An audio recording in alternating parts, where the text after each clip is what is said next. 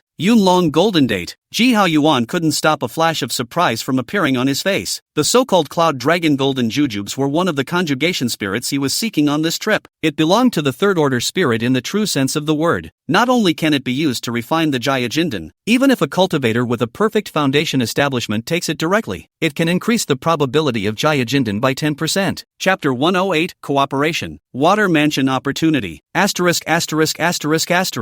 this moment, the faces of the red-haired man and the others were incomparably ugly, thinking that so many of them were present, but they were also able to be escaped by that person seizing the Cloud Dragon Golden Date. It's just a strange shame. The other side. Ji Hao Yuan didn't stay on the spot after getting rid of those behind him, but instead turned a direction and flew towards another place. Just now, the reason why there was no excessive entanglement with those people, he also didn't want to waste time. It's not easy to make a trip to this Thousand Streams mysterious realm. If possible, he didn't want to spend too much of his energy on fighting with others. With that kind of time, it would have been better to find a few more places. Perhaps, it would be possible for him to discover the second conjugation spirit item again, or the trace of that emerald fruit, next to a river that shimmered with a faint aura. The beautiful pink-skirted woman Ji Hao Yuan had seen before. Chapter 109 Enlightening the Natural Killing Formation. Entering the Third Order Formation Dao. Moreover, that true spirit golden bamboo shoot. There was not just one plant, but a full 3 plants. The beautiful female cultivators breathing at this moment was also slightly aggravated. Obviously, she had also seen those precious materials, spiritual objects in front of her, especially those 3 true spirit golden shoots. This is a spiritual item that can increase the chance of forming a Dan by 0.5% if taken. Don't look at the 0.5% chance as seemingly low. However, if it was to be placed in the outside world, it would be enough to cause any foundation establishment perfection cultivator to frantically fight for it. However, the beautiful female cultivator did not lose her cool after all. At this moment, she couldn't help but turn her gaze toward Ji Hao Yuan. Fellow Daoist, according to our agreement, the first treasure of the water mansion here, you have first pick. I wonder which one of these you want. At those words, Ji Hao Yuan but shook his head. There's no rush. This water mansion is not big, but it's worth exploring for you and me first. Chapter 110 Take them down together. Seemingly sensing the beautiful female cultivator's abnormality, Ji Hao Yuan couldn't help but turn his head to look at her. What's the problem? No. The beautiful female cultivator shook her head at once. After a pause, she continued, only I was a little surprised that the first thing you had to choose from would be it. As far as I know, the only function of this emerald fruit is to be used to balance the mana in the body, but the way I see it, you shouldn't be able to use it. Seemingly feeling that she had said a bit too much, a trace of apology appeared on the face of the beautiful female cultivator. I'm sorry, fellow Daoist, I had no intention of probing into your secrets. I was merely speaking in passing. Let's put it this way. Thanks to your help along the way, those natural killing formations that you cracked, following that emerald fruit, you can prioritize one more thing. How about it? Balance in the body. Chapter 111 Scattered God Phantom Sound. Senior Gu save me. Once these words fell from the other party, Ji Hao Yuan's expression didn't change much. However, the beautiful female cultivator located beside him, her pretty face changed slightly. The 4 members of the Changha sect as well as Yang Donghuai, on the other hand, all showed obvious expressions of interest, but in the end, they continued to look at Ji Hao Yuan and opened their mouths. Fellow Daoist Ji, come over here quickly. With the strength of the 6 of us, there is still room for everything to maneuver. Otherwise wait until everyone has taken a shot at you, and then I'm afraid it will all be too late. Nice. Yang Donghuai also continued to advise. You should know that there are some things that you alone can't hold on to, so don't fall into a situation where you'll never be able to do anything for the sake of a small profit. One man's words implied a threat, while the other appeared to be softly persuasive. It seems to be all about him, but it's not his first day here. Chapter 112 Wave by Wave Burning Sky. Breaking Rune Treasures. Senior 1. Gu Xiaoyang and Fairy Yao's several people's expressions suddenly changed drastically. Immediately afterward, their eyes steeply flooded with killing opportunities that were intense to the extreme. Ji Hao Yuan, you dare to kill my Long River Sect cultivators, looking for death. Wow! As the words fell, a wave of river water roared down. It turned into a rushing river in the air, sweeping towards Ji Haoyuan and the beautiful female cultivator. This was the core technique of the Long River Sect, the Great Wave Rushing technique. One can transform one's own mana into endless Qingyuan Xian Shui. This water possesses the ability to corrode a cultivator's flesh and mana. Once you are caught in its role, even if you have more protective items, you will be worn down by that Qingyuan Xian water. Obviously, the death of senior brother Wen just now had already caused Gu Xiaoyang and Fairy Yao to become truly angry with them. At this moment, the hand is already unforgiving. In addition, there are Yang Donghui, Tianla Sect, and Golden Light Sect around them. Chapter 113, My name is Lu Mengchan. I don't know how to address you? What? Looking at the shattered talismanic treasure in their hands, Gu Xiaoyang and Fairy Yao were unable to regain their senses for a long time. You know, this is a talismanic treasure. A talismanic treasure. And it was a brand new talismanic treasure that they had not used before. Results available. Boom! Just as they froze, Ji Haoyuan had already thrown another punch, shattering the flaming scaly dragon shadow that was lunging at him. Immediately afterward, a terrifying aura that was enough to make their scalps explode appeared openly before their eyes. How dare you be distracted when fighting me? Die! As the words fell, Ji Haoyuan's fist shadow wrapped in infinite starlight arrived violently. Gu Xiaoyang and Fairy Yao had their livers cracked. The two screamed in unison. No, you can't kill us. Our master is a Jindan master. If you kill us, our master will never let us go. Chapter 114 Out of the Mysterious Realm. To the chaotic sealed forest, entering the cave. A few days later, inside the belly of an unoccupied mountain, Ji Haoyuan sat quietly on his knees. All around him, there were flames of light. Within it, it sometimes turns into a roiling fire cloud, sometimes into a towering mountain, sometimes into endless thunder and fire. Each image exuded a brilliant and horrifying might. This is the vision of the fledgling state of mind. After beheading the Changhe sect, Yang Donghui, and a few people from the Tianla sect, Ji Haoyuan organized and categorized all the things inside their storage bags. From it, he not only discovered a large number of heaven and earth spirit objects, as well as several third-order spirit materials. They even found some jade slips of their own treasured feats. It caused Ji Haoyuan to advance one level further in his comprehension of the art technique. It was even already mastering the fledgling form of the realm of intent. The only unfortunate thing is that the fundamental law about what they are practicing is not in their storage bag. And Chapter 115 Legacy of a True Man. Great Harvest. With just a glance, Ji Haoyuan noticed a figure that was sitting there in the cave. To be precise, it should be the corpse of a cultivator who had already been seated for a long time. Beside it, there was an emerald green object that looked like a trigger finger. Is this? Ji Haoyuan was instantly surprised in his heart. Could it be that this was the special storage ring for Jindan cultivators? At first, he had seen it in the bodies of both the Ice Flame Realist and the Inferno Flame Realist. Knowing that this is a kind of storage magic treasure than the storage bag, more high grade, not only could they store more things, but certain storage rings, it seemed, could also store some spells in them. It is perhaps not too apt to say that it is stored, and it would be more accurate to say that it is engraved. Just don't know. This emerald green trigger finger-like storage ring in front of his eyes, whether there is a third-order class of spells engraved in it. Chapter 116, The Plot of Fire and Ice. Thick Earth Truth. This was the earth movement technique that Ji Haoyuan had been searching for all along. Earlier, he had gotten the first half of that thick earth technique. Originally, I thought that it would be best if I could find the second half of that thick earth technique. If he really couldn't find it, then he could also use other earthwork techniques to make up for it. It was just that in that case, he would inevitably have some regrets when it came to the fusion of earth movement techniques. However, this thick earth true scripture in front of him was a complete solution to his problem. This was because this true scripture was precisely the sum of the upper and lower parts of the thick earth technique, and there was also a general outline of the gong method attached to it. It was an earthwork technique that could truly reach Jindan directly. With it, then one's gongfu before Jindan would be truly complete without any shortcomings. And other than this thick earth sutra, the rest of the jade slips were all third-ranked spells. One of these spells, Chapter 117 Heaven and Earth Spirit Flame. Earth Spirit Flame. Ka-chow ka-chow ka-chow. Finally, a sound of a forbidden system shattering came out. By the time Yan Huazheng's footsteps truly stepped onto the Myriad Rain Peak, the prohibition on the Myriad Rain Peak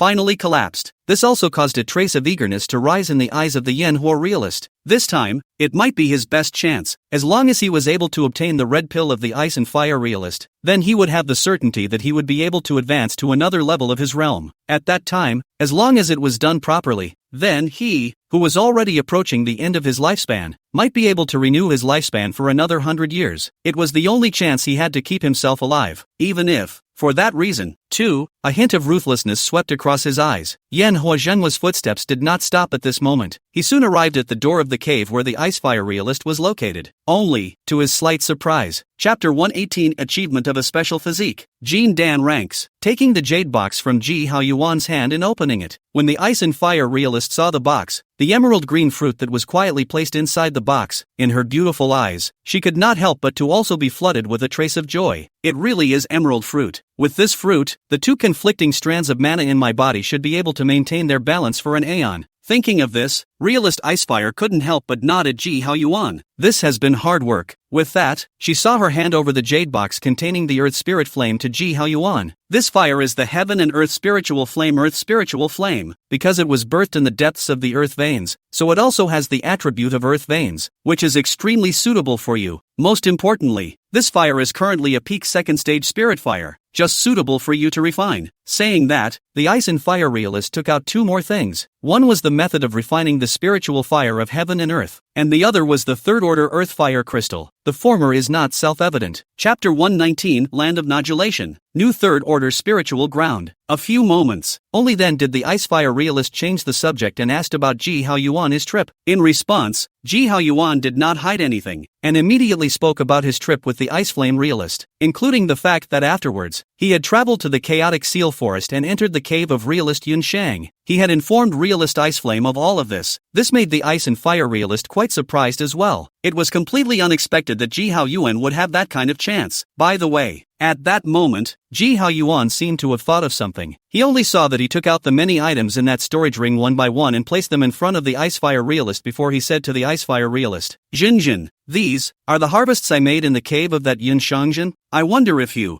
Jinjin, have any needs on your side? If there is, you may take it in spite of yourself. Real man. That's what he did early in the morning. Chapter 120 Beheading the Great Demon. Seizing the Spiritual Land. Days through the valley. It was a valley 100 feet deep. The earth vein chi around was extremely dense. There are countless rare spiritual herbs and flowers. However, on the outskirts of its valley, a multitude of demonic beasts were gathered. The demonic aura is strong. Under normal circumstances, very few human cultivators would involve themselves in this place. But just today, a wrapped in blue and red swordlight, openly is an extremely domineering and brutal posture, broke into this place. Any demonic beast that dared to block this sword light, or even come close to it, regardless of whether it was a first or second rank, or even the peak of the second rank, all of them were turned into blood mist, or their corpses were split in two in a matter of moments. Is this the sky-piercing valley? In the middle of the sword light, a man with a handsome face and extraordinary demeanor was raising his eyes to look around. It was Ji Haoyuan. Beside him, the Ice and Fire realist, who was dressed in a white coat, nodded gently. Chapter 121 Kuan Wu Song Long Formation. Two Golden Danes. Right now, he and the Ice and Fire realist, although they had occupied this spiritual land. However, if he wanted to use this spiritual land to serve as the dojo for his promotion to Jindan afterward, it even became a common spiritual place between them. In the future, then combing the earth veins of this place and harmonizing the aura of this place is still very necessary, because, earlier on, this place was occupied by that moon-worshipping silver wolf, and the direction of the spiritual chi of this spiritual land, as well as the spiritual energy of this heaven and earth, were all in favor of the survival of demonic beasts. The human cultivators are here, although it is not so bad that they cannot cultivate, but it will still have so much impact on their cultivation, more or less. It was a good thing that today's Ji Haoyuan was both a third-ranked formation master and a peak second-ranked earth spirit master. There is really quite a lot that he can do in these matters. Plus right now he had plenty of materials on him, and with the cooperation of a real person of ice and fire. Chapter 122, Testing, Unwarranted Mines. The green-shirted man pondered slightly, then he nodded and said, Good. When the words fell, the two of them did not hesitate any longer and quickly headed towards the front. At the same time, Ji Haoyuan, who was located within the Kuan Wu Song Long formation, had obviously noticed the approach of the dusty old man and the green-shirted man. This immediately made his expression just flinch. Surprisingly, they were two Jindan real people. This was clearly something he hadn't expected. As a matter of fact, the location of this place, Sky-Piercing Valley, was already relatively remote. Plus it was close to the demon clan's territory. Under normal circumstances, other than cultivators who were already interested in hunting demonic beasts, few people would normally set foot here, let alone the towering Jindan realist. But today, on the contrary, a Jindan real person came, and there were two of them at once. Luckily, I've set up the Kuan Wu Song Long formation here, otherwise, I'd be facing the two Jindans. Ji Hao Yuan, Chapter 123, Third Order Forbidden Breaking Bead, Song Long Projection. A few moments passed. Seeing Ji Hao Yuan's side, there was no more response. Lu Chuanhai and Chu Tinglong's faces couldn't help but be flooded with a hint of gloom, although they also knew that what they had just asked for was indeed so unreasonable. But for you, a mere Foundation Establishment junior, to dare to slow them down like this, it still caused a trace of anger to rise in their hearts. Little friend, this disregard for us seems to be inconsistent with etiquette, doesn't it? Finally, Lu Chuanhai spoke again, only this time, in his tone, there was no longer much politeness, but rather a hint of forcefulness. Just as well, today your sister is not here. We will first take her place and educate you properly, lest you suffer a great loss out there as a result in the future. After saying that, Lu Chuanhai raised the duster in his hand. In an instant, there were countless densely packed, spiderweb-like silver threads in the air. Chapter 124, Creating a False Image. Utilizing a third-order sword talisman, the sky was filled with silver wires that looked like a cage. On top of each silver wire, it possessed an extremely terrifying strangling power. They transformed into a large net and enveloped the large formation in front of them with the momentum of suppression. Up, at the same time, a large shear that was draped in green and silver colors, transforming into two giant snakes with teeth and claws, swept out from Chu Tinglong's hands. This was his original magic treasure, the green and silver twin snake scissors. Within it was sealed the essence of a third-order demonic snake. Once Chu Tinglong fully activated this shear, even if there was a 100-foot mountain in front of him, it would all be cut off in one go. It was evident that the duo had gone all out. It was to break down the big formation in front of him, thus occupying this place. In response, the expression in Ji Hao Yuan's eyes grew colder and colder. The other party had taken things this far, and between each other, there was no room for maneuver. And so, he no longer holds back. Chapter 125, Return of Ice and Fire. Chopping Golden Dan. Boom! In the sky, a huge flame of light violently exploded. It was seen that in that light flame, Lu Chuanhai and Chu Tinglong's figures were in a sorry state. Not only was the light of the magic treasures in their hands slightly dimmed, even the clothes on their bodies were slightly torn. As a Jindan cultivator, in front of a Foundation Establishment junior into this, has been a great loss of face. They were angry in their hearts, but more than that, they were creeped out. In the opponent's hands, he actually possessed a third-order sword talisman of such power. Then how strong should the person who gave him this sword talisman in the first place be? Could it be that the moon-worshipping silver wolf that was here in the first place was not expelled, but rather decapitated? If this is true, subconsciously, Lu Chuanhai and Chu Tinglong glanced at each other, and from each other's eyes, they saw a touch of palpitations. Go! Almost instinctively, in the minds of the two.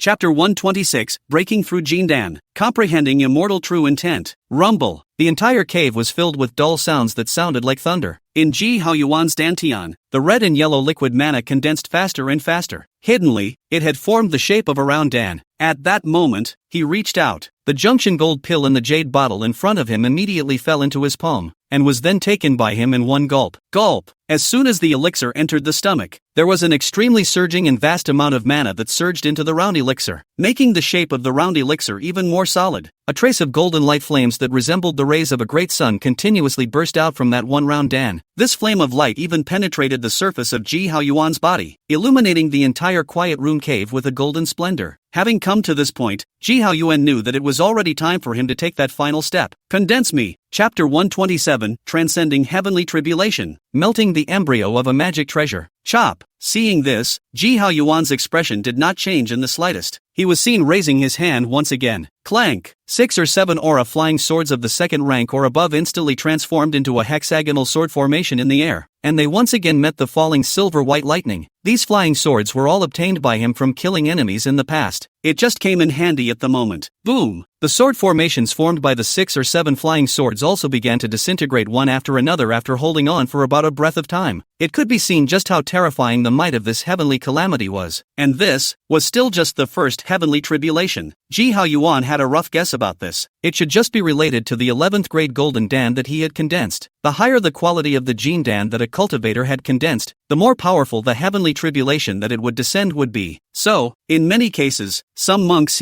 Chapter 128, Comprehending the Ethereal would Heavenly Thunder. 12th grade Jindan. Ji Hao Yuan was bathed in the dull lightning. The light of the star battle body on his body dimmed rapidly. However, visible to the naked eye. Above him in the flowing flame Xian Huangun, drops of impurities were being slowly expelled. The Jindan in the body seems to have also suffered from this baptism of thunder and lightning. Vaguely, there is actually the shadow of the 12th Dao line emerging. Boom! But just at that moment, the thunder dragon roared in the sky. It was as if there was an ancient thunder god, holding a thunder spear, blasting down fiercely towards Ji Haoyuan. This is the 5th heavenly calamity. The magnitude of its power and force made the ice and fire realist in the distance. Her pretty face suddenly changed. No good. At that instant, even she had a great trepidation rising in her heart. There was no doubt that at this time, even if it was her, she would be at risk of falling if she did not have the appropriate treasure for the transition. At such a distance apart, Chapter 129, Fabricated Yuan Qin Sword, Changes in Qixia. At this moment, Ji Haoyuan had already arrived in front of the ice fire realist, and then he bowed to him. Thank you, Makoto, for protecting me. In the beautiful eyes of the ice and fire realist, a rare trace of admiration flowed out, and then he shook his head and said, in this matter, it is still much dependent on your own merits, and besides, there is no need for you and I to be so courteous to each other. After a pause, he heard the ice fire realist add, in the future, you should still address me as senior sister. Yes, senior sister. A hint of a smile spread across Ji Haoyuan's face. After traveling through this world for more than 100 years, he finally stood among the ranks of Jindan today. Since then, he was no longer a minor character that anyone could just take advantage of. When cultivators under Jindan saw him, they even had to call out to a real person. By the way, at that moment, the ice and fire realist seemed to have thought of something. She flipped her hand, and in the center of her palm, she saw, Chapter 130 Yan Huozhinjin entered the devil. Blood Demon Sect's secret technique. Ah! Zhang Jilong's mouth immediately let out an unusually mournful and miserable scream. It was seen that his body was rapidly shrinking. His original youthful appearance turned hunched. Hair is turning gray at the roots. The light in his eyes went out even faster. Ah! I am not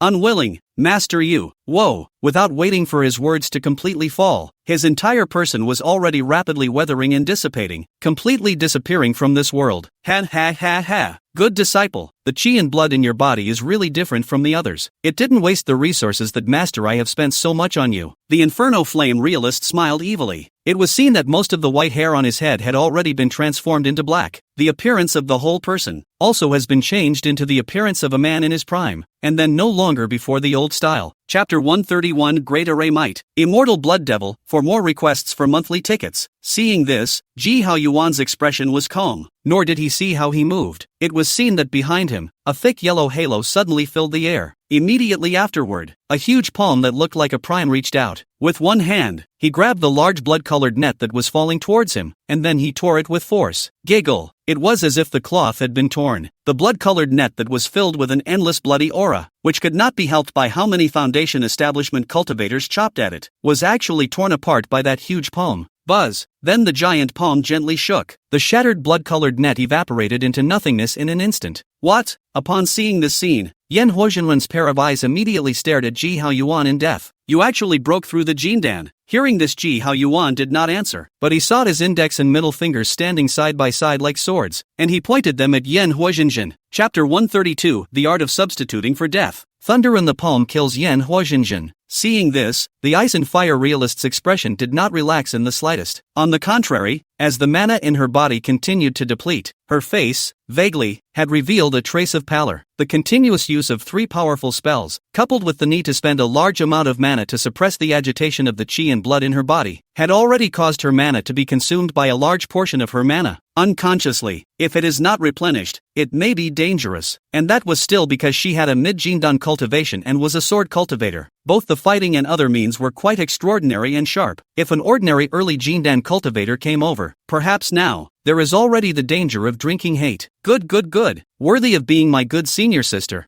I'd like to see just how long you can hold out when you take over. In the void, once again, Yan Huozhinjin's voice that was full of malice was heard. Chapter 133 Future Plans. Ice and Fire Realist's Proposal. Whoosh! It was seen that in all the surrounding places, there was suddenly a recluse light surfacing. Those people, they were all clearly the Redcloud Sect cultivators who had survived the calamity. After all, earlier on, when Yan Huozhinjin used the Blood Demon Heavenly River formation to suck the essence blood of the people in the arena, he also needed to spend a certain amount of time to refine it. This gives these people time to survive. Sure, If Ji Haoyuan and the Ice and Fire realist didn't come, or if they came a little later, it would have been difficult for them, who were trapped in the Grand Formation, to escape this fate. The good thing is, right now it's all behind us. In just a few moments, there were already quite a few people standing in front of Ji Haoyuan and the Icefire realist. Raise your eyes. Ji Haoyuan realized that there were obviously quite a few faces he was familiar with missing from the field. Needless to ask, those people, they must have all fallen in the midst of this turn of events, but there are one or two he knows well. Chapter 134, Taoist named Manhwa, returning to the family. Elder sister, you've said it all to this point, do I have any reason to refuse? Ji Haoyuan made a helpless and bitter smile on his face. Personally,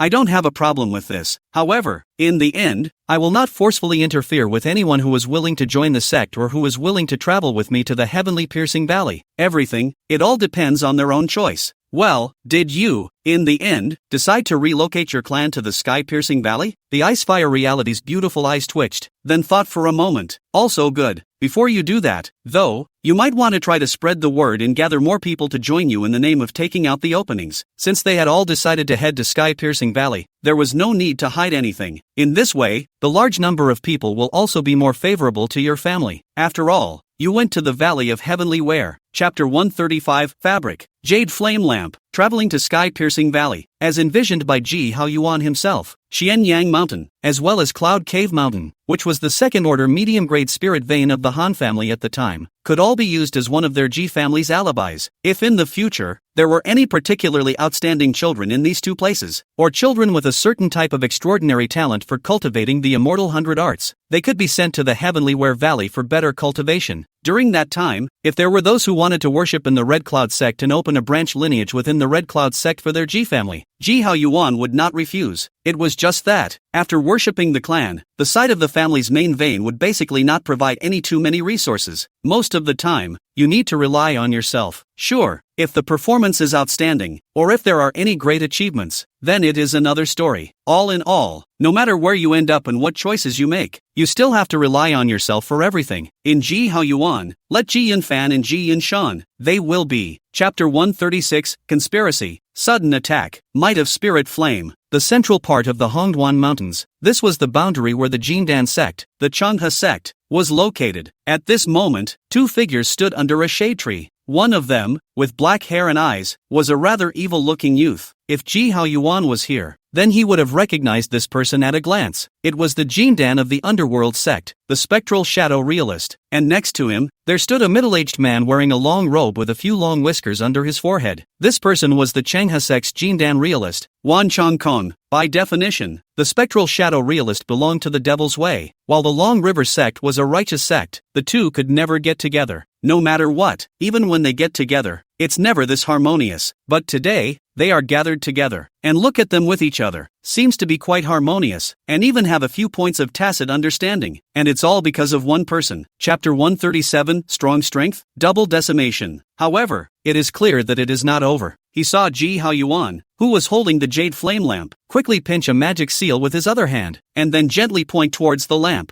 Buzz! In an instant, endless, ocean-like orange flames suddenly rose up all around the spectral shadow realist and Wan Changkong. Ji Haoyuan directly utilized the power of this jade flame lamp to execute the wave-by-wave burning sky seal. Plus this seal was again inspired by his earth spirit flame. The surge of its sound and the terror of its power directly ignited the body protection true essence around the two of them. How can this be? He's only a newly promoted Jindan. How could he have such strong mana to support the execution of such a technique? The faces of both the spectral shadow realist and Wan Changkong all became extremely ugly. Whoosh! Without the slightest hesitation, the two of them retreated sharply and violently. At the same time they flew to pinch. Chapter 138, Scruples. Taking stock of the harvest. Third Order Dan formula. These two were no one else, but the other two Jindan cultivators within the Long River sect. At this moment, as they looked at some of the traces in front of them that hadn't completely dispersed, their faces couldn't help but all become very ugly. At that moment, he heard a man who was dressed as a middle-aged scribe say, "Senior Brother Su, I just received news from within the gate that Senior Brother won his soul plate shattered. What do you think about this?" The one he called Elder Brother Su was an old man with an emaciated face. This person had a strong aura of mana. Viewing his realm, he was already vaguely touching the threshold of the middle Jindan stage, and was also the strongest of the three Jindans in their Long River sect. The light in his eyes was bright and uncertain at the moment. Suddenly, he was heard to say in a cold voice, "Senior Brother Chen, the other party dared to kill my Changhua sect's Jindan. This matter cannot be left at that. But you must know that he was able to kill 10,000 brothers by himself." Chapter 139, Ji Qingfei's Foundation Establishment. Terrifying to the extreme dangerousness. This is Qingfei. He's built his foundation? Mindfulness. Ji Haoyuan's people were already out of his own cave. A few flashes followed, and he descended above Ji Qingfei's cave where he was in seclusion, looking at the convergence of heaven and earth aura around him. With a slight sweep of Ji Haoyuan's divine thoughts, he roughly confirmed that this time, Ji Qingfei's promotion to foundation establishment shouldn't be too much of a problem. Hoi Yuan, fifth uncle. At the same time, the figures of Ji Boqiang and Ji Yunshan both appeared here as well. They looked in the direction where Ji Qingfei's cave was located, and they couldn't help but all show some anticipation on their faces. Right now, although their Ji family had been promoted to a Jindan family, but to be honest, the clan's heritage was still too weak. The total number of foundation establishment cultivators added up to a mere 3. If Ji Qingfei could succeed in his promotion to foundation establishment this time, then, Chapter 140, Tongbao Spirit Fox, Lord of the Late One Leopard. Everyone's breath couldn't help but stutter, inwardly horrified. One must know that Late One Leopard was a third-ranked great demon. What kind of person? To sit on its back? I can't imagine that there's even a bunch of little reptiles around in this wilderness place. Right at this moment, he suddenly heard the person located on the back of the Lei One Panther faintly open his mouth. With that, his gaze fell directly onto the fox that was taking a step backward in an attempt to use it to escape.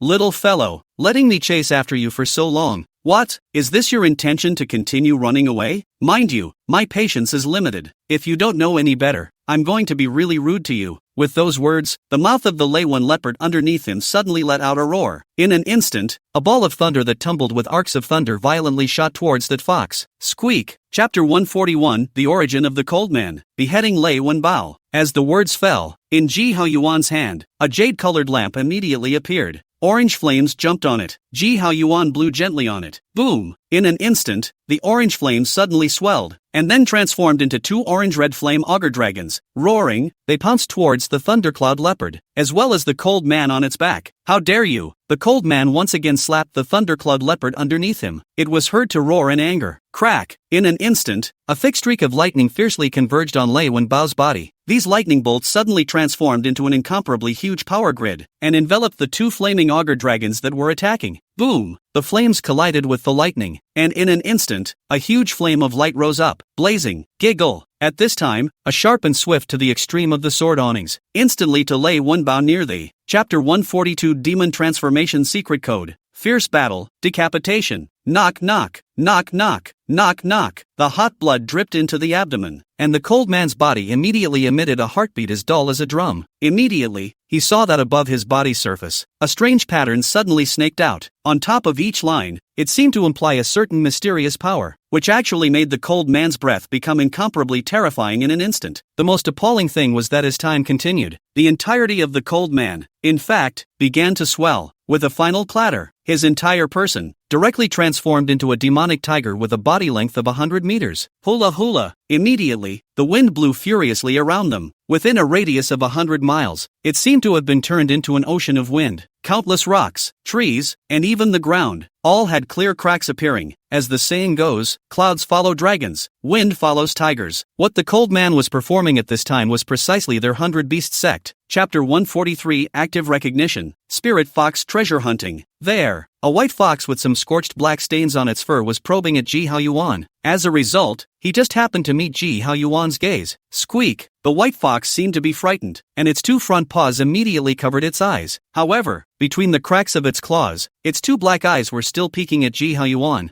Ji Haoyuan's face was expressionless, because if he wasn't mistaken, the reason why the cold man was here was because he was chasing this white fox. As a result, 6 or 7 cultivators died on his side, and the cold man was even worse. The mid-Jindan cultivator was directly dead in his hands. It was a good thing that the Wu cultivation world was quite far away from them here. As long as he doesn't run into anyone from the 100-beast sect in the future, I think that even if they want to track themselves down, in a short period of time, it should be unlikely. Chapter 144, Underground Spiritual Cave. Millennium Jade Dew. Here, there was actually a natural underground spiritual cave. There were layers of natural prohibitions separating the surrounding area. No wonder when he had just arrived in this cave, he hadn't even been able to notice it at first. Subconsciously, he glanced at the Tongbao spirit fox. This little guy, no less, possesses a natural ability to find treasure. For a place like this, it would be really hard for an unusual person to find it if they didn't have special luck. Thinking of this, he immediately signaled the Tongbao spirit fox to come over, and then he led it to that natural prohibition. For this kind of natural prohibition, it was not the first time Ji Haoyuan had seen it long ago. When he was in that Thousand Streams Mysterious Realms water mansion, he had come into contact with many of them. Therefore, at this moment, this natural prohibition in front of him was not really much of a challenge for Ji Haoyuan to crack. It only took less than an incense stick of time for Ji Haoyuan to crack the natural prohibition in front of him. Chapter 145, Taking Stock of the Harvest, 100 Beast Sects 5 bells ringing in a row. Secondly, there is the accompanying pool of 1,000-year-old jade dew. The light of these millennium jade dew, Ji Haoyuan, if only used to enhance his cultivation, perhaps can push his cultivation to the peak of the early stage of Jindan. Then there was that third-ranked great demon Thunderwing leopard that he had killed, not to mention the many materials on this Lei One leopard's body. Just that one third-order demonic pill alone possessed great value, whether it was used to refine a foundation establishment pill afterward, or whether it was used to exchange it with other Jindan cultivators. It was a good choice. Finally, there was the Cold Man's storage ring. Ji Haoyuan spent some time grinding out the brand on it. Immediately afterward, he saw a glimpse of the situation inside the storage ring, a whole lot of bottles and jars. Ji Haoyuan slightly examined it and realized that what was contained in these were all pills used to feed the demonic beasts. Not to Ji Haoyuan. Chapter 146, Jindan Dharma Realm. Cultivation Progress, Yugua Xiu Xian Realm. This person has been in charge of the 100 Beast Sect for over 600 years. It was the truly top group in the Wu cultivation world, although the lifespan of a Jindan cultivator is only 600 years of light. However, this royal dragon realist was clearly not quite the same as the other Jindan cultivators. It was said that the demonic pet he harnessed was a true and genuine scaly dragon, possessing the peak of the third order. Moreover, he seemed to be the only one in the 100 Beast Sect, currently, who had successfully cultivated their 100 Beast Sect's royal beast's longevity extension scripture. This made him, with the ability to enjoy the same lifespan as his demonic favor, and it was well known that demonic beasts of the same realm would generally be higher than human cultivators in terms of longevity. Among them, the dragon genus of demonic beasts, longevity is again stronger than other ordinary demonic beasts. According to the current situation of the Imperial Dragon Realist, he would be able to live for at least another 200 years, or even around 300 years. It's something that many other. Chapter 147, Mang Ji Yu, 100 Dan Building, Trade Fair. As the words fell, he saw the door of the private room where the two women were located being pushed open. Immediately, a man with an upright figure and a handsome face walked in from outside. It was none other than Ji Haoyuan, who had been invited here by the Icefire Realist. At this moment, when he saw the two women, he immediately greeted them politely. The Ice and Fire Realist smiled and nodded. With that, he gestured for Ji Haoyuan to take a seat. Senior brother, let me introduce you. The one across from you is my good friend, the contemporary Dan Ding Sect Elder Yuyuxian Meng Ji Yu. The Junction Gold pill I gave you that day was entrusted to her for help in refining, so it's Elder Yu. Ji Haoyuan immediately looked solemn and bowed to this woman. Many thanks to Senior for the favor of striking out that day. In any case, since the Icefire Realist had mentioned this matter, then the proper etiquette, Ji Haoyuan would not be less. The corners of Meng Ji Yu's mouth fluttered with a hint of. Chapter 148 Exchange. In Flaming Fire Steel Fury. Those people, respectively, were Jindan cultivators from the Tianla Sect, the Cloudtop Sect, and the Golden Light Sect, especially a middle-aged man named Empyrean Sun from the Heavenly Music Sect. Even though the other party was hiding it extremely well, Ji Haoyuan still felt the slightest hint of malice from the other party's body. He could be sure that between himself and this person, it should be the first time he had met. But what was the malice, if any, against himself in this man? There is only one explanation. That was that the other party should have sensed through some sort of connection or secret method that he had beheaded their Heavenly Music Sect cultivator in that Thousand Streams Mysterious Realm that day. Sure enough, one cannot underestimate anyone in this cultivation world, especially this kind of Jindan clan with many years of heritage. Maybe there is some secret technique that I don't know about, and when I reach a certain condition, or when I get closer to a certain distance, I will not be able to understand it. Chapter 149 Achievement of the Natal Treasure. Arrival at Wan Fa Immortal City. When the words came to this point, Meng Ji Yu gave a slight beat and then continued. As far as I know, a year from now, the Manifestation Immortal City will hold a large-scale auction. At that time, there will surely be the earthen thunderstone you want among them, and you might be able to go and take a look at it then. Wanfa Immortal City? Upon hearing this name, Ji Haoyuan and the ice and fire realist beside him couldn't help but have their expressions become somewhat solemn, especially Ji Haoyuan. He knew very well that the Wanfa Immortal City, that was an immortal city established by the Yuaning Sect evolutionary Dharma sect, and in a sense, the entire Yu country immortal cultivation realm, to the Sword Emperor City, to the sky-piercing valley where they were located, and the Hong Broken Mountain Range, all belonged to the area where the evolutionary Dharma sect's power radiated. Once the evolutionary Dharma sect had any decrease fall, the forces belonging to these territories of theirs, one or the other, would need to strictly follow them. And speaking of which, between him, Ji Haoyuan, and the evolutionary Dharma sect, there was still a Chapter 150, the most precious treasure, the Dharma tablet, being suddenly pulled by Ji Haoyuan. This foundation establishment cultivator at first had a hint of anger on his face, but when he perceived Ji Haoyuan's body, that only belongs to the Jindan real person only have the spiritual pressure, his heart was first shocked, then his face of anger quickly turned into a smile. Attitude very polite said, "Senior, you should be coming to Wanfa Immortal City for the first time, right? To be honest, the reason why we are hurrying there right now is because the Dharma Performance Monument in the 10,000 Dharma Immortal City, which is only open to the public every 1 AZ, is about to be opened." The acting tablet? Upon hearing this from this foundation establishment cultivator, Ji Haoyuan immediately became interested. Then tell me carefully, that Dharma executing tablet, what exactly is the situation, and is there anything specialized said among them? Seeing Ji Haoyuan ask again, this foundation establishment cultivator's heart immediately screamed a bit, but faced with the inquiries of such a Jindan realist, he was. Chapter 151, reflecting the true canon. True monarch Yuan Ing appears, and who the hell is? In many people's minds, this question subconsciously surfaced, but it was clear that they were no longer likely to get an answer, because everything about Ji Haoyuan,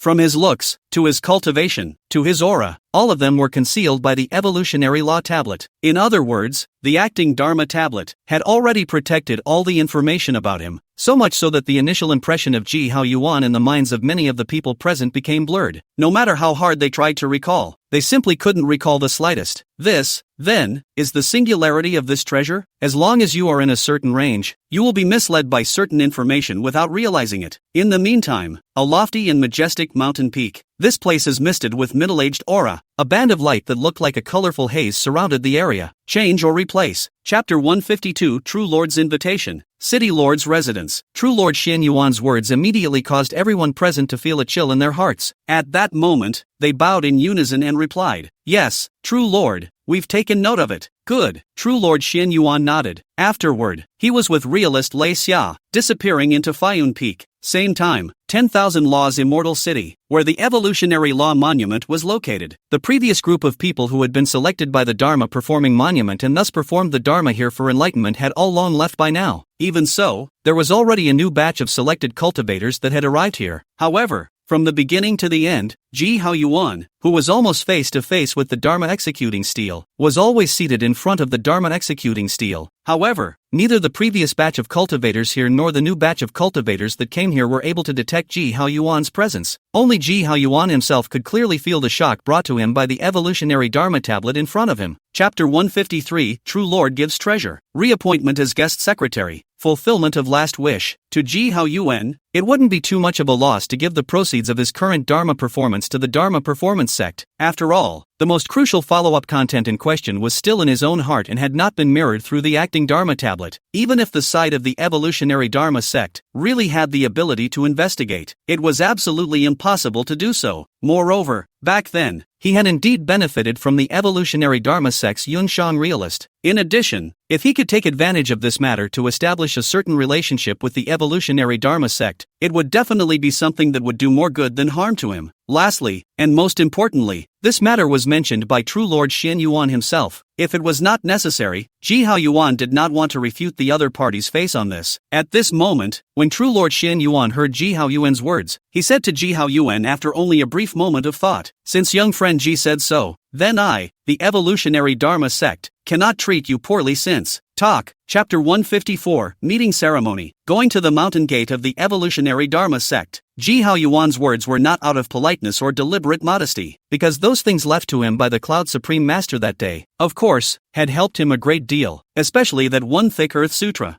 for him to finally perfect the gong method he had practiced. Had it not been for this, he would have been able to better establish his own foundation in order to be able to condense a better quality Jindan. At this time, whether or not he would choose to conjugate the Dan, that was all a bad thing to say. However, realist Lei Xia shook his head at this moment. You don't need to say much, senior disciple Ji. As far as I'm concerned, the fact that you were able to bring back my Dao couple's relics is already a great favor. In the future, if you have anything to do, feel free to ask me. Whatever I can do, I won't push back. Speaking of this, realist Lei Xia seemed to have thought of something. She then saw her take out a jade box from her own body. Jade Box, Chapter 155, Recording Information, Spirit Peak Twists and Turns. As a guest elder, in theory, Ji Hao Yuan was naturally qualified to obtain a separate Spirit Peak to use as his own dojo. However, there was likewise a great difference between a third-order Spirit Peak and a third-order Spirit Peak. Just ask, could a third-rank upper-grade Spirit Peak be the same as a third-rank lower-grade Spirit Peak? How could there really be no difference at all between a Spirit Peak that produced abundant resources and a Spirit Peak that was barren and even had a rather harsh environment? Undoubtedly, the current Lei Xia realist, she was trying to help Ji Hao Yuan to pick a nice Spirit Peak within their evolutionary Dharma sect. An upper third order might be unlikely. After all, those Spirit Peaks were for them, the late Jindan great cultivators, to use. However, a third-order mid-grade Spirit Peak, realist Lei Xia thought to herself that she could still help Ji Hao Yuan fight for it. Sometime later, when Lei Xia Jindan brought Ji Hao Yuan to the performance of the Dharma, Chapter 156, Modification of Vesting Rights, Faction Battle. Ji Hao Yuan knew that by saying these words, he might have, invariably, offended that Bei Qinjinjin in the other party's mouth, as well as his disciple, Xian Yuzhinjin. Even the Pang Tong Tong in front of him might have a grudge against himself in his heart. After all, he himself did not follow his intention to give steps, making his current situation, on the contrary, more passive. After all, Lei Xia real person is also not a little cute. He is not a little cute, so he can't really see the little things in his heart. But so what? Even if you are offended, so what? When they cultivated, no matter which cultivation resources they obtained, which time did they not have to fight with others, or even kill each other? What time has it not been in the midst of offending, or being offended? In the end, the resources of this heaven and earth were ultimately limited. You get more, he gets less. If you're always afraid of that. Chapter 157, The Might of the Dharma Realm. Breaking the formation with ease. As they spoke, the two of them were already close to where Tiantai Peak was. Right in front of him, between the clouds and mist, a mountain peak that was 1,000 feet tall and had aura that became clouds was standing quietly. This peak was none other than Tiantai Peak, a spirit peak whose grade had reached the middle third rank. This peak was not only extremely rich in spiritual qi, but on its peak, there were also many third-ranked spiritual objects. The most famous of them was a mineral called Spirit Void Gold Iron. This item not only could enhance the power of metallic magic treasures, but also, it was one of the main materials for refining storage rings and large storage bags. The output of this mineral material alone can bring the peak owner of this Tiantai Peak an extremely considerable amount of spirit stone income every year. With this kind of benefit in front of him, even if he were to be replaced by Ji Hao Yuan, he would inevitably be moved on. Moreover, the other party was only a cultivator who had just been promoted to Jindan not long ago. If he really gets this peak, he can definitely be considered a Chapter 158 Gambling Contract. Battle against Qianyuezhenran. Is this the Jindan Dharma domain? The manifestation of power in one's consciousness? Based on this alone, the vast majority of cultivators below the late Jindan stage were afraid that even the most basic resistance would be impossible. These flashed through Ji Hao Yuan's mind, just as the shadow of a heavenly sword was about to emerge within his sea of consciousness. Lei Xia Jindan, who was in front of him, suddenly stepped in front of him. In an instant, thundersnakes danced wildly in the void. Ji Hao Yuan only felt his consciousness clear. All the shadows of swords, killing opportunities, and menace disappeared cleanly in an instant. Senior brother Beichen. Then he saw that realist Lei Xia's complexion had turned ice cold. The long hair at the back of her head flew without wind. The entire person's aura was pulled up in layers at this moment. Between her and the North Star realist, the sky had changed scenery. All kinds of blades, lightnings, thunder snakes, silver awnings, intertwine with each other, entangle. Chapter 159, 10 Square Blade Killing Extinction Formation. Staying at Tiantai Peak. What? Seeing this scene, the color of shock in the eyes of the 1000-year realist could no longer be concealed. One must know that the strike he had just chopped out had utilized the might of his innate magic treasure, but the result was that it was still easily broken by the other party. And looking at the other party, it was obvious that there was still a lot of strength left. Most importantly, from the beginning to the end, the other party did not use any magic treasures, divine abilities. With just a palm and a finger, he broke his two attacks. Senior brother Qianyue, still coming? At this time, Ji Haoyuan smiled faintly as he looked at the opposite side of the 1000-yu realist. Then he saw Qianyue Zhenran take a deep breath, and then he looked at Ji Haoyuan with an unusually grave expression. Senior brother Manhwa, this next strike of mine will exceed the limits of my current realm. Even I can't grasp the power of this strike. You have to be careful. Chapter 160, Condensing 3 Colored Thunder Pills, Advancing to the Peak of Early Jindan Stage. Thank you, Senior Sister. Receiving the Jade Order from Realist Lei Xia, Ji Haoyuan gave a word of thanks. Realist Lei Xia smiled and shook his head. In this case, to be honest, I didn't help you much. Everything depends on you, after all. However, Ji Haoyuan shook his head. Don't say that, Senior Sister. If you didn't press for me and back me up, even if I possessed the strength to defeat that Chinyang realist, it would never be possible for me to move into this Tiantai peak. At this point, Ji Haoyuan was still very clear in his heart. If behind him, there was no Lei Xia realist standing, it would simply be unrealistic for him to obtain such a fair bet. Identity status, and even cultivation strength, had reached their point. What is spelled out is no longer just your personal ability. The background, the backdrop, is equally important. That's why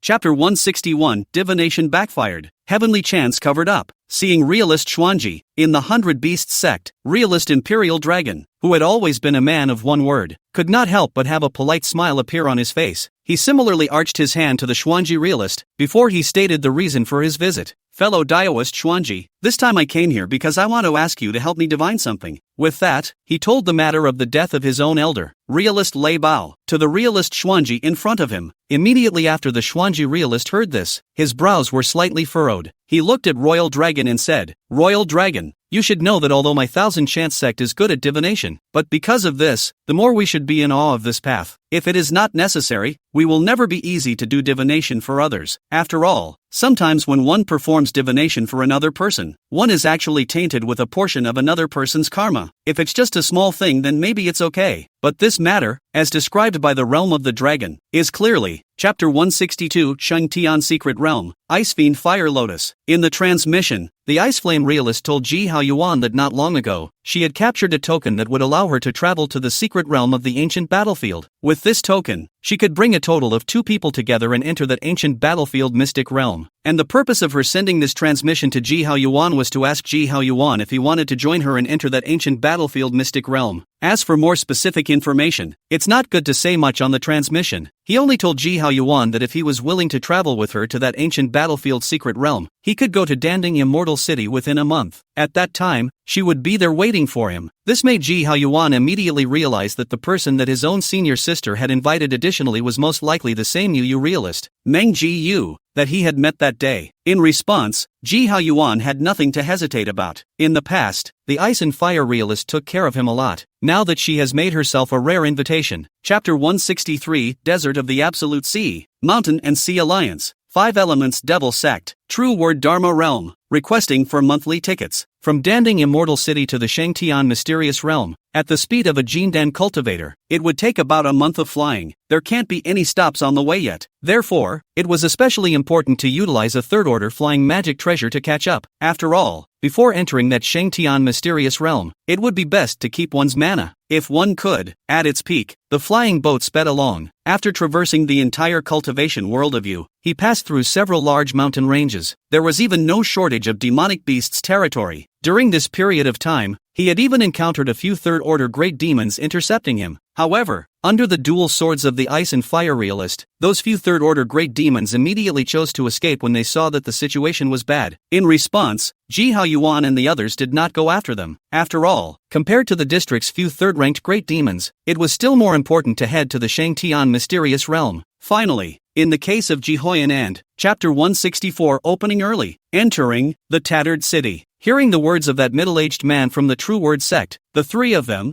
Ji Haoyuan, as well as the several cultivators from the Mountain and Sea Alliance, couldn't help but have their complexions change slightly. Regarding the True Word sect, they had obviously all heard of it as well. Knowing that this was another Yuaning sect that was completely inferior to the 5 Elements Demon sect, as well as the Evolutionary Method sect, within their sect, they majored in a technique known as the True Word Dharma Followers Sutra. Almost every cultivator of the True Speech sect possessed varying degrees of True Speech Dharma followers' divine abilities. A single word determines victory. A single word determines life and death. the end is strange and mysterious to the extreme. Moreover, the people of this sect acted in a seemingly righteous way, but in reality, they were more inclined towards the extreme devil path. Everything is by the mind, not bound by anything. On Red Yunzi's face, a big, rampant smile appeared at this moment. He looked at the middle-aged man and said with an indulgent voice, "Illusory true son, to me, this time in the Shangtian mysterious realm, the biggest opponent is precisely you true." Chapter 165 Harvest, Soul Jade Crystal, Flower of God Refining. Giggle. At this instant, in front of Ji Hao Yuan, a brilliant as a great sun-like magnificent sword chi similarly flew out. With the sword light that was about to chop into his body, it collided straight into each other. Whoa! It was as if lava was pouring into the ice. It was seen that the sword light, which was deep to the extreme and filled with a rich fury and killing aura, was dissolved inch by inch. In the end, Ji Hao Yuan's great son Xianhuang's sword chi chopped straight into a body that was dried up and devoid of a single bit of life. Boom! In an instant, it was as if the oil of a burning lamp had fallen into dry wood. Just saw that dry body around the body within the pores, including its eyes, nostrils, ears, mouth, all rise up like a blaze of red light. In just the blink of an eye, that dried-up body had already turned into a pile of ashes. Seeing this, Ji Hao Yuan's expression slightly took on a hint of gravity. Chapter 166 Spiritual Grinding, Enemy Arrival, Divine Concept Cultivation Improvement. It was just that it wasn't that easy to pick that God-refining flower, especially in the process of traveling all the way to where it is. There are layers and layers of spiritual tests to go through. If you can get through it, you can only get close to it. Otherwise, you will realize that you have been moving forward, and forward, and forward for who knows how long. When you look back, you realize that you were always just standing still. So, in the process of approaching the flower of the refined God, it was necessary to set up a boundary of concealment and protection around oneself, especially in a place like this, where you can face an attack at any time. Necessary precautions and means of self-preservation are absolutely essential. Therefore, Ji Hao Yuan didn't dare to be the slightest bit careless. He was seen raising his hand and waving it. Whoosh! In a flash, dozens of formation flags were flung out by him. Chapter 167 Crushing the Jindan, Divine Soul Promotion to Late Jindan Stage. What did you say? Chinyang seemed as if he had heard some extremely unbelievable words. On his face, he was first stunned, and then his eyes were flooded with a cold light. Good thieves! The poor Taoist is willing to give you a chance. Mindful of the goodness of heaven, you not only do not know how to be rare, but even dare to try to covet my things. Really a villain from the poor countryside. This is a devilish act and should be killed. As the words fell, a jade book suddenly appeared in Chinyang's hands. He mouthed the words. Eventually, it was seen that on top of that jade book, two large words suddenly floated out. Execute, devil, giggle. The air seemed to be cut. The two big words with endless killing intent seemed to have transformed into two sharp and compelling swords at once. The sword light was eerie. It chopped straight towards Ji Hao Yuan.